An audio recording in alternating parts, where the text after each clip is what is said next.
जबरदस्ती केली आणि त्यांची मुलगी जिवंत असताना सुद्धा जी मृत्यूदेह सापडला तो त्यांच्या बहिणीचा नसताना मुलीचा नसताना सुद्धा त्यांना कबूल करायला लावलं, टॉर्चर केलं, कबूल करायला लावलं आणि मग कुठंतरी शेवटच्या एकदम अंतिम टप्प्यामध्ये ती जिवंत मुलगी जी नाशिकमध्ये होती तिला कळालं, ती स्वतःहून तिथं आली आणि मग कुठंतरी त्यांच्यावर जी कारवाई होती ती तिथं अतिशय लाजिरवाण्या पद्धतीनं या ठिकाणी पोलिसांनी काम केलेलं आहे।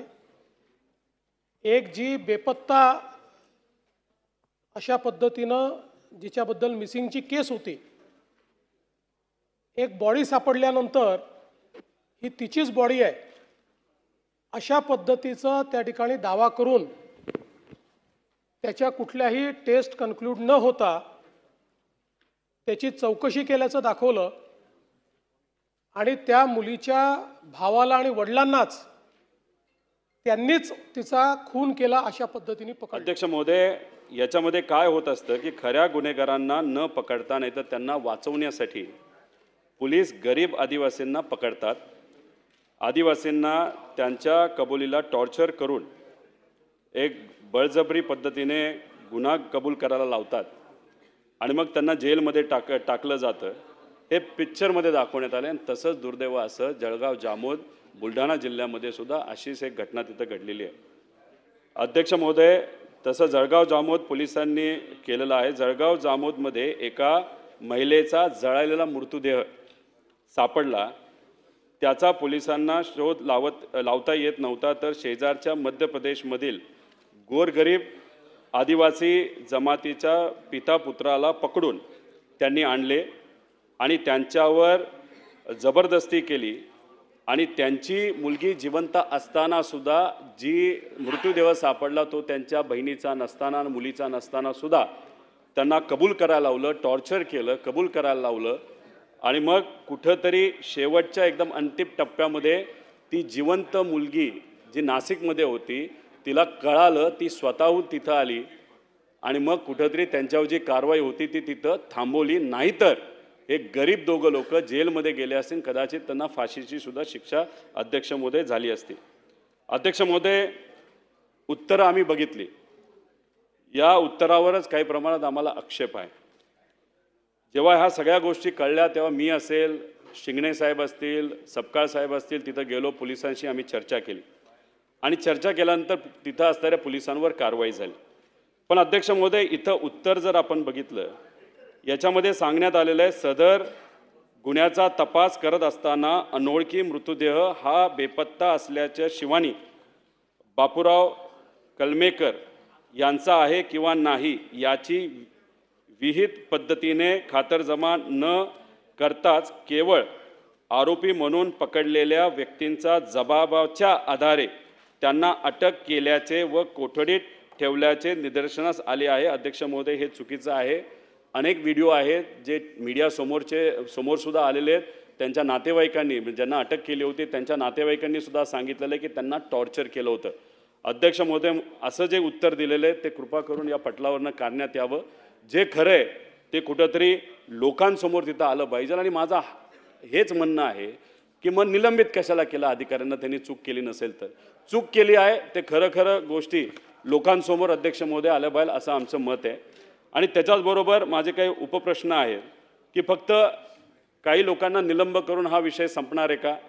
त्यांच्यावर जी काही कारवाई केली गेली सस्पेन्शनची ती योग्य आहे का त्याच्यापेक्षा कडक कारवाई केली जावी असं होम मिनिस्टर साहेबांना वाटतं, हे त्यांनी त्या ठिकाणी सांगावं। त्यामुळे आमचं मत आहे की या सर्व अधिकाऱ्यांना बरखास्त त्या ठिकाणी करण्यात यावं, जेणेकरून एक मेसेज जाईल पोलीस डिपार्टमेंटमध्ये लोकांमध्ये की असं चुकीच्या कारवाई त्या ठिकाणी झाल्या तर पोलीस बरखास्त सुद्धा होऊ शकतात।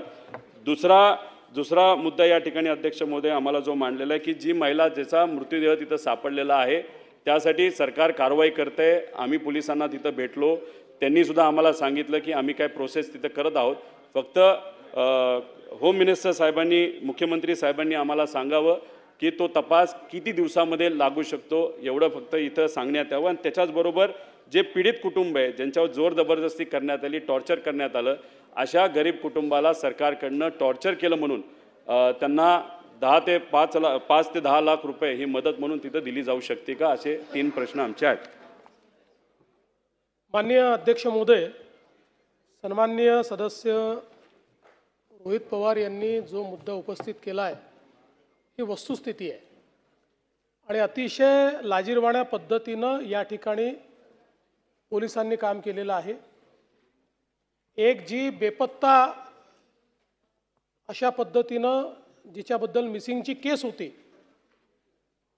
एक बॉडी सापडल्यानंतर ही तिचीच बॉडी आहे अशा पद्धतीचा त्या ठिकाणी दावा करून त्याच्या कुठल्याही टेस्ट कन्क्लूड न होता त्याची चौकशी केल्याचं दाखवलं आणि त्या मुलीच्या भावाला आणि वडिलांनाच त्यांनीच तिचा खून केला अशा पद्धतीने पकडलं पोलिसांनी. आणि त्यानंतर ही जी मुलगी आहे ही जिवंतच होती. ती मुलगी स्वतः पोलीस स्टेशनला हजर झाली आणि त्याच्यानंतर त्यांना सोडावं लागलं. आता हा जो मृतदेह सापडला त्याचा वेगळा तपास चाललेला आहे. त्या संदर्भात आता आपण जे नवीन तंत्रज्ञान विकसित केलं आहे त्या तंत्रज्ञानाच्या आधारावर AI चा उपयोग करून जेवढ्या आपल्याकडे 1600-1700 मिसिंग केसेस होत्या त्या सगळ्यातनं 7 लोकांची त्याचा चेहरा जुळलेला आहे. त्यामुळे तो वेगळा तपास करू. पण या पर्टिक्युलर केसच्या संदर्भात पोलिसांचं वागणं हे अतिशय चुकीचं होतं. त्यामुळे तिथले क्राईम सहित सगळे PI, PSI या घटनेशी संबंधित सगळे या ठिकाणी निलंबित केलेले आहेत. फौजदारी कारवाई देखील त्यांच्यावर करण्यात येणार आहे.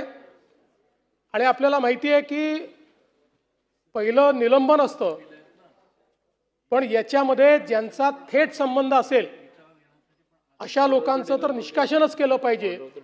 त्या दृष्टीने निश्चितपणे विहित प्रक्रिया निलंबनानंतरची पूर्ण करण्यात येईल आणि जे निष्कासनास पात्र असतील त्यांच्यावर निष्कासनाची कारवाई देखील या ठिकाणी केली जाईल.